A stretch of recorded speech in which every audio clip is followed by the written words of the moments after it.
sacrifices. Something happened in Apostle Paul's life. Him when he was called Saul, he had spent decades in the best. He was someone that had access. Every one of them were under oppression, the government of the Roman government.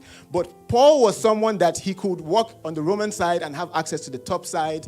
He could walk to the high priest side and the Sanhedrin side and have access to them. But something happened that he was willing to give up decades of his life. He was willing to give up all that he has spent. He was willing to give up the reputation that he had.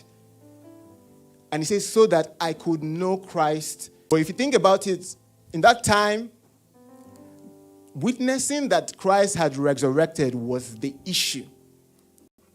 It wasn't the issue that Christ lived, although now some people will tell you it's all myth that Christ was actually alive, or it's all myth that there was someone. It wasn't an issue that everybody saw. One knowledge. In fact, if you go to the book of Luke, there was a time that they are walking and Jesus shows up, but they don't know that it's Jesus. And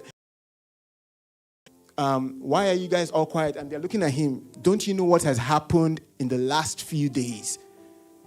A lot has happened. Everybody knows that Jesus Christ, who was working wonders, he was known.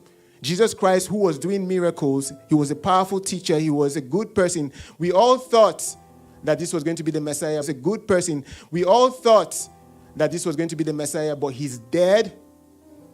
So that was not an issue. Everybody knew that. And then they also go on to say that, and crazily, some women came to tell us that the tomb was open.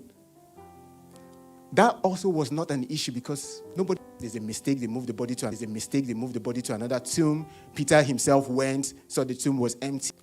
This man was buried.